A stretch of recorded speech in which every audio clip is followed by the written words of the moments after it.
Diamonds on the wrist, when I step up on a step up on a diamond, diamond, diamond, diamond, diamond, diamond, diamonds on my wrist, when I step up on a step up on a. What is up, ladies and gentlemen? We are back. We are live. It is the Freight Coach Morning Show, the top morning show in transportation, to break down 3 industry articles for you guys every single weekday, 8:30 a.m. Pacific, 10:30 Central, to bring the reality of the transportation industry to you guys through education and solutions, as opposed to fear-mongering headlines. So this is what we all got going on. As always, you guys know this, my show is brought to you by my friends over at VHub. VHub, guys, asset reallocation, having access to trailers is what we need in this industry. At the end of the day, that's what it is. So my friends over at VHub right now have one-way repositionings, and I'm going to pull it up on the screen here. We have some out in Missouri. You guys, Bridgeton, Missouri, heading over to Hayward, California. And then as it's a 53-foot dry van, and as you can see, you get paid $700 to reposition it. So what a great way to help offset fuel costs right now is by having this where you can get paid, and that's on top of the money you make by loading out that trailer. And then they also have the one-way repositionings going up into Canada right now, Clearfield, Utah, and Paragould, Arkansas, as well as Glade Spring, Virginia. And as you can see, $1,850 to do that, you guys. And that's on top of the revenue that you can make by putting freight inside of that trailer. And those are brand new 53-foot dry vans out there. And then we have one more US to US repositioning available down in San Diego, California. Who doesn't love San Diego? At the end of the day, heading up to Spokane, Washington, $400 to do that one. My man, Xavier Campos, he's going to be in the audience here, as well as my friend Stacy Steen. Hit him up, vhubapp.com.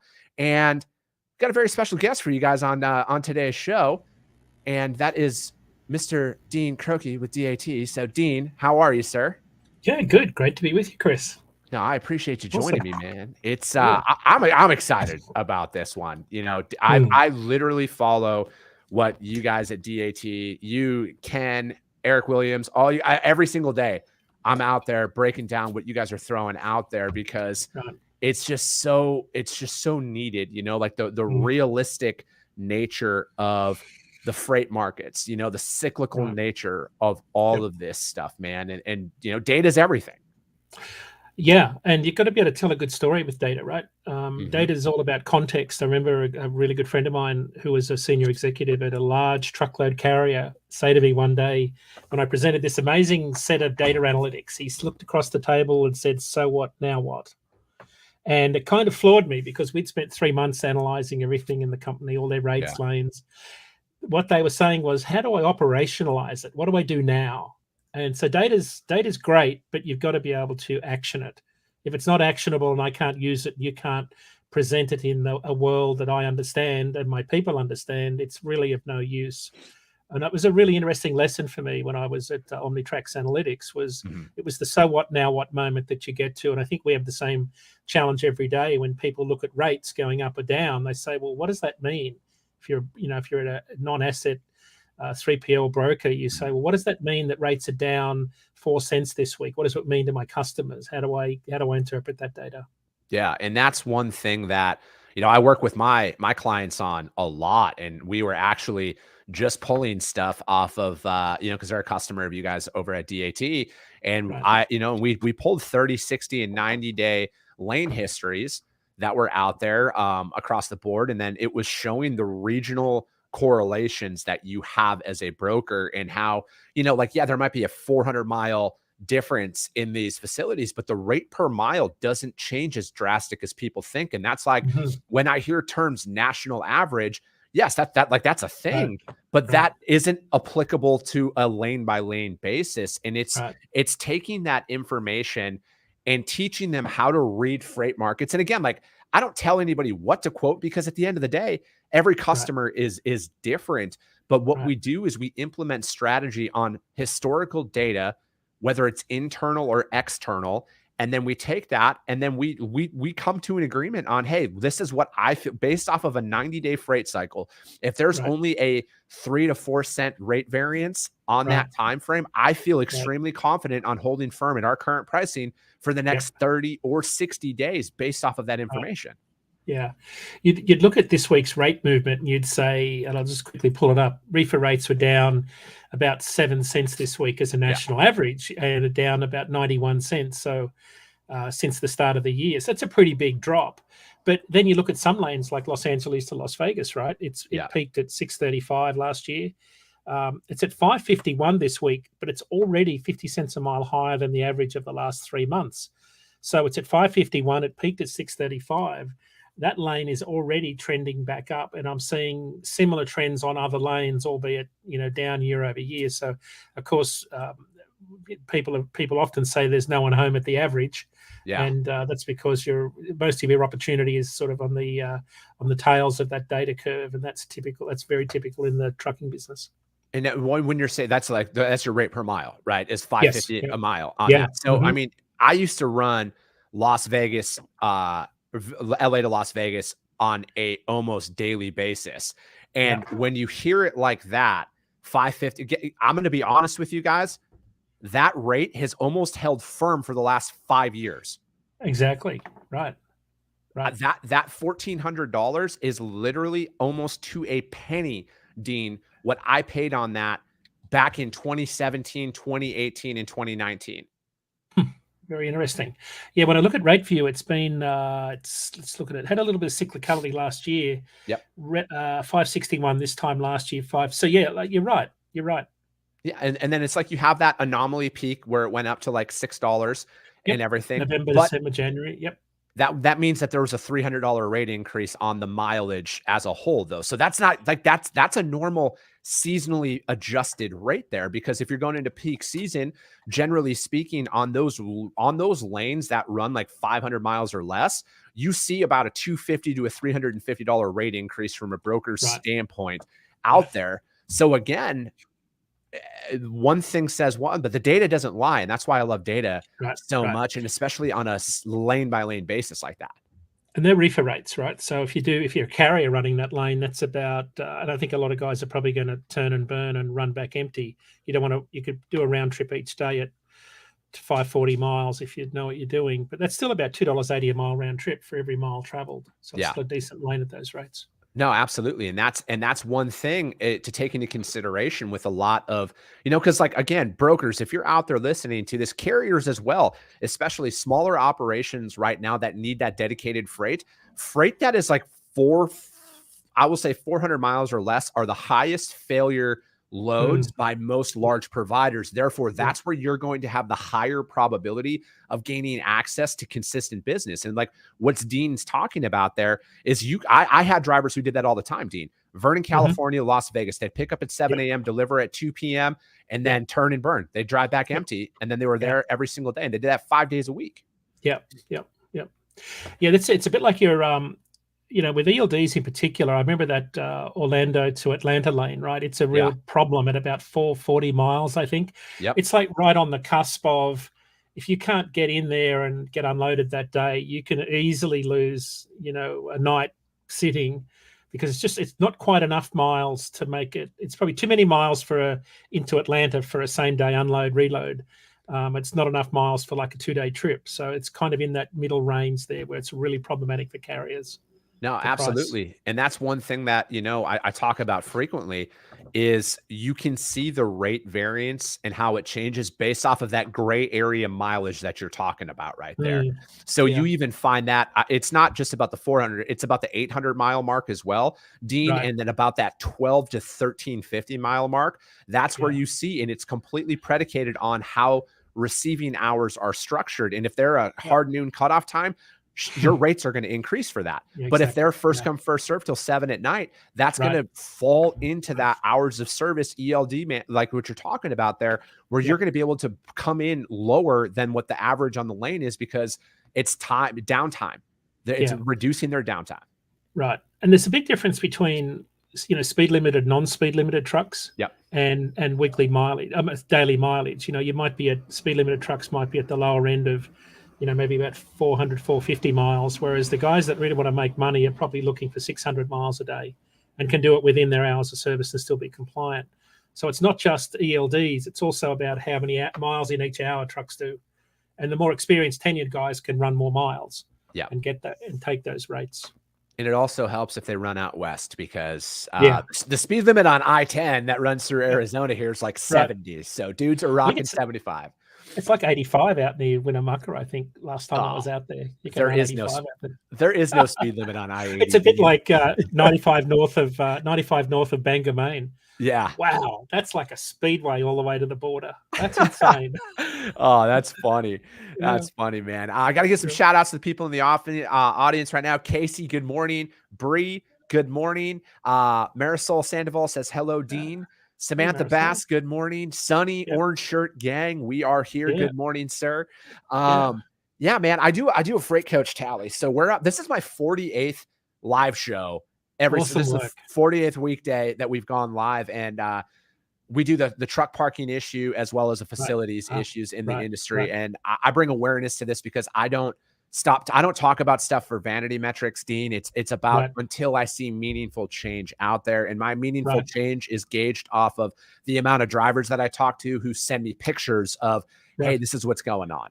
Yeah. So, It's hard to ignore the line of 50 or 60 trucks outside a big hamburger meat plant. And like, when a guy's saying, and a friend of mine did it last week, 27 hours to get a load of hamburger mints.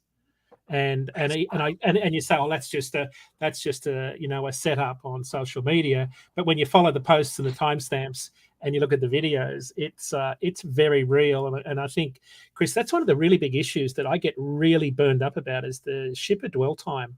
Yeah. I mean, shippers kind of complain about rates being high, but I don't see any movement in terms of helping carriers with productivity. It's a really big issue for carriers. I'm right there with you. I think that, again, though, like this is why, as an industry collectively, we have to step up and address a lot of that, and it's not hey, let's just post about it during Driver Appreciation Week, which, you got the same photo of everybody grilling the same Oscar Mayer hot dogs out there. Yeah. But it's like, we got to continue to talk about this because like, I just feel like at this point, it's got to start with us. Like nobody from the outsider is coming in to fix any of this stuff. And a lot of these issues have to be addressed and continue to address. Yeah.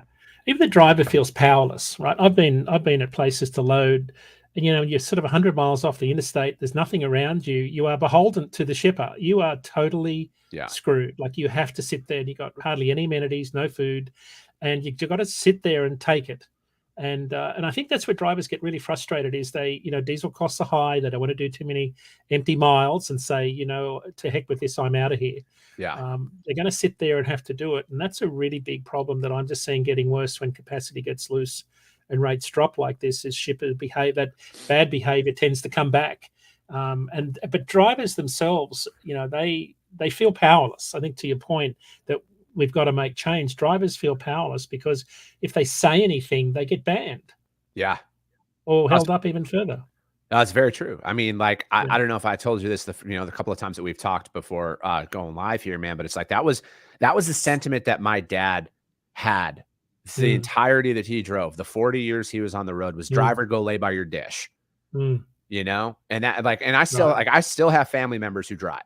And that is the sentiment that's out there. And again, it's like, to me, it's bringing awareness to a lot of these things because like as a broker, and I'm guilty of a lot of this stuff that I talk about. I'm not trying to put myself on a pedestal. I've tried all of this stuff, the ignoring of, the driver complaints and everything else, because I was only concerned about me making a little bit of money in those situations. But it is that complete flip of a switch that as a broker, you need to fully realize that without these trucks, without people who are bought into wanting to work with you, you literally have zero value to any shipper. Right. And of course, Chris, this is a large part of why truckload capacity is going to be tight for a long time because it's hard to find drivers that want to put up with this stuff. Yeah. There's a lot better opportunities for long haul drivers to find driving a triaxle dump truck around town like these days. So the drivers are just in short supply everywhere, good drivers. I think the long haul truckload sector, for those in the broking industry, capacity is going to be really tight because it's a terrible job. Like you can't sugarcoat how bad long distance trucking is because it's not the driving part. It's a really hard job mentally. And then, the dwell time, drivers join the industry to drive, not to sit around and wait and be, brake checked and, treated poorly and not have access to amenities at shippers. It's a really tough job mentally on a lot of our drivers. I think it's going to be hard for the industry to make this an attractive job. It's just, and of course you've got a generational difference, right? So a lot of the younger generation drivers come in, they don't want to be away from home too long. And of course, the industry's always said we hire our own problems.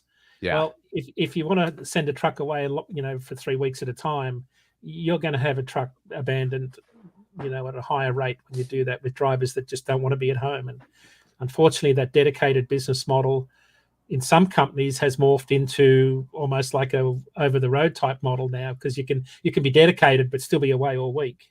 Yeah. No, it's very true. And, again, I think it's a lot of just continuously bringing a lot of these, because like, like back to your drivers feel helpless and like they can't say anything and everything else. And I mean, that's one of the first things that I hear from the drivers when I'm talking to them out there. And I mean, it's a hard job. And I think that there's a lot of people who put opinions out there who've literally never been in the cab of a truck before. Right. Like or if they have, it was to, hey, look at me driving a 5-foot radius in this parking lot. See, I'm a driver, right? Like I'm cool. Yeah. No, go out there. Like I got to give my friend Dave Abels a lot of credit, because as the CEO of his organization, his previous organization that he was at, he was out on the road for a week. Right, he was at the truck stops. He saw the technology and how it actually, what looked like on paper it was a good idea, in action and an application by the driver, it actually cost more time. I think that, again, it's like technology is great, and I'm not going to harp on it or anything like that, as long as it makes the driver's job more efficient. And that was one thing that, again, my uncle who still drives, he's like, Chris, I have to log into 6 different things before I pop it into gear. Right. That's nuts. Yeah, I got twin sticks in my Peterbilt and no ELD for a very good reason. I don't need any technology to make me safer or smarter or more productive. But I think that's also an interesting point. Technology is being designed around what appears to be a different standard of driver, right? So you have a lot more safety technology being employed in trucks that allow a different standard of driver. And I think it's good for new drivers in the industry because it provides a great safety net around them. But I worry that, we go too far the other way, where you overtask drivers with too much technology. You have this thing called task saturation that actually becomes distracting in the process. So, very interesting times. It really is, man. And I think that, but it's also a massive opportunity for us right now to actually make meaningful change. Matt Fink, he's in the audience. He said, Dean is the best giant brand, but also legit experience level 2. And he also goes on, the level of empathy can only come from experience, and it isn't something you can get from a book. I think I recall a hilarious story from Dean about kangaroos being large squirrels and real road hazards. Yeah, they bounce off. You got to hit them on an angle though, Chris. you got to know your geometry. Otherwise you'll have a big red roo under your tanks dragging it crossover lines. And then you'll run out of diesel over about 200 miles. That's funny. Yeah. So, current market conditions right now, Dean, like what's something from your standpoint that smaller company, because again, you see certain things, out there, the large carriers are going to be fine, but that doesn't help the 97% of this industry. So like, what's something that in your experience, because Dean has driven, anybody out there who's listening to this or going to listen to this in the future, Dean has driven, he has been behind the wheel. How long were you a driver for? 2 million miles in Australia. Done about probably a couple of 100,000 here in the US, but I don't drive anymore for a living. But to Chris's point, to Matt's point, I know what it feels like. Yeah, I know how desperate and lonely and depressed you can get driving a truck. And you also, what the good times are like when you see some amazing sunrises and sunsets and you meet some wonderful people. There's a lot of highs and lows, but to your point, Chris, you've got to know what it feels like to have that empathy. You've got to have done it for a long period of time. I think the one thing, to answer your question, I think I'm really worried about the small carrier that's come into this industry and paid too much for a used truck.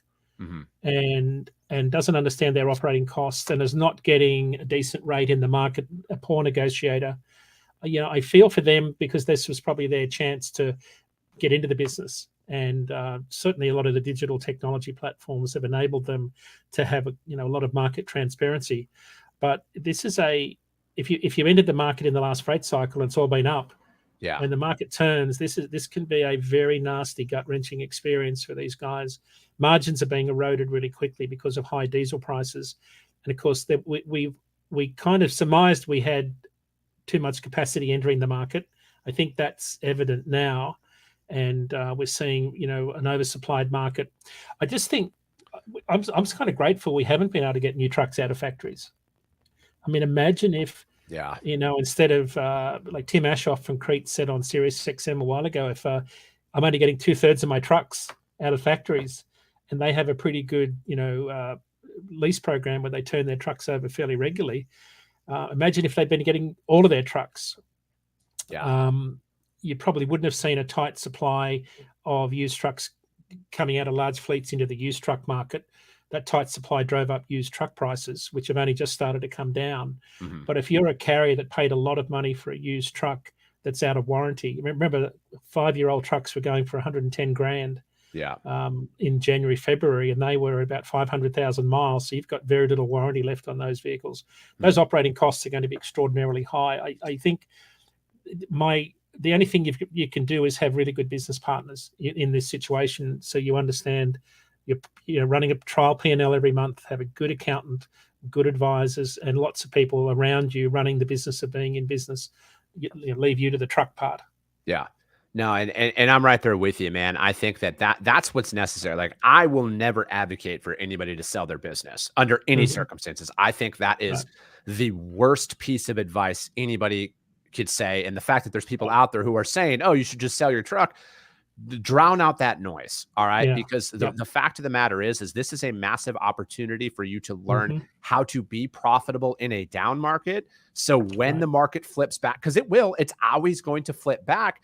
Now you have those same practices running in an up market, and then you're banking money, you're paying off your debt. And then maybe as used truck prices start to drop, or hell, even new truck prices start to drop, that next truck purchase you get is paid for in cash because you're conserving that. You're looking at it from that perspective. Your break-even points and everything else. And, I got to give a shout out to my friend Adam Wingfield. He's holding a master class on all of this stuff, because he works with small carriers all the time. He's the voice of those guys.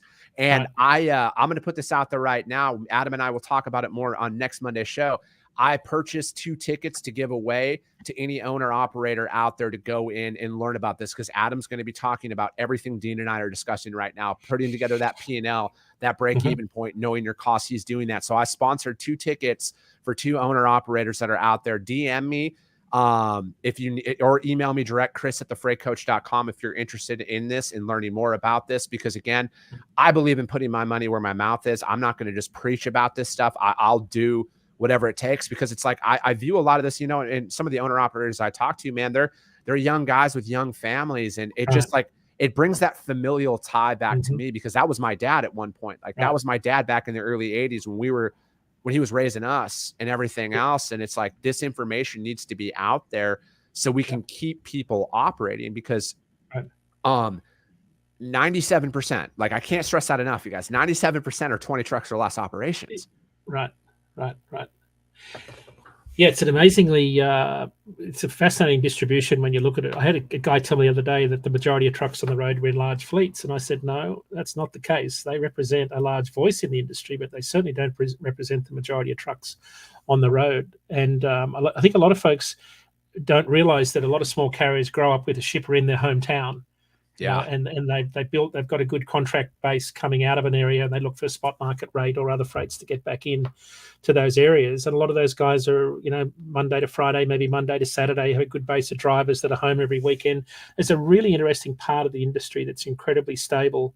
I think but I see, in our network, we've had a lot of increase in new subscribers to the DAT network. A lot of those owner operators came into the industry for the very first time in late 2020. And it's been all up. I mean, carriers, whether you look at some of the data that comes out from the folks that do accounting work, or even the Census Bureau quarterly services data that came out for Q1 of this year, truck transportation revenues were up 6%. Compared to the last quarter of last year, up about 19% year over year. So, revenue has been incredibly high, and a lot of people have been sort of talking doom and gloom, but spot rates are generally still about 30 cents per mile higher than all pre-pandemic years for the start of June. So, that the caveat there is, of course, well, my operating costs have probably gone up 20 to 30 cents per mile and eaten away some of that margin, but we're still nowhere near the calamity we faced in 2019. Yes. The industry is still very, very healthy, notwithstanding, all of the things that the Fed's talking about and interest rates and talk of recessions and things like that. No, absolutely. And that's the thing to really pay attention to, is because, again, it's like the spot market only accounts for a small sector of the freight that is tendered. And again, I don't want to sit here and say that like spot market changes aren't a precursor to anything, but you also have to look at it from a very and again, like this is why when you're in that 97% that is small business, this is why we need to look at it on a lane by lane basis and take into account those local shippers, local shippers and what they have, take into account of that and get that direct access to their freight, So it's like, for me, let's get this up and running now. And then because it's just like, I don't want to see anybody read some of these headlines and think that, oh, I'm selling. I got to give up because if this organization's saying that or that organization's saying that, that's got to be true. And that's just not entirely the case. It's not the whole story. And there's tools out there. I mean, if you're not on DAT, sign up for DAT. They have a lot of resources for you to utilize to help you out in these situations. It's interesting that you talk about that. I think spot market freight in our network was about 25% of our volume last year. Like, it's sort of the volume of freight we saw in spot increased substantially compared to our contract business. But contract rates on our network right now are just starting to peak. Because it's really interesting that for the first time this year, new rates entering our routing guides are down about 1% last week, after being double digit up for 7 quarters. So it looks like we're at the peak of the contract rate cycle, albeit those rates are up something like 45 to 50 cents a year over year. So the contract freight market is still incredibly healthy for carriers that have an exposure in that area.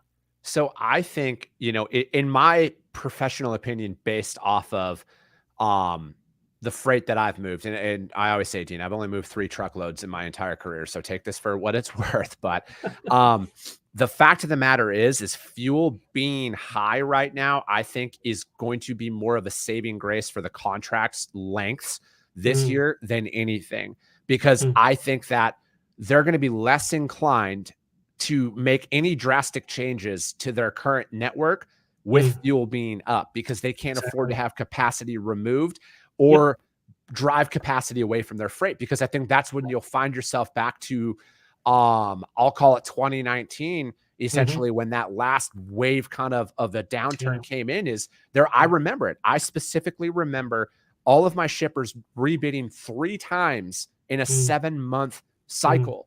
And rates dropped, I want to say, somewhere around 80 cents a mile, Dean, overall on certain lanes because of that.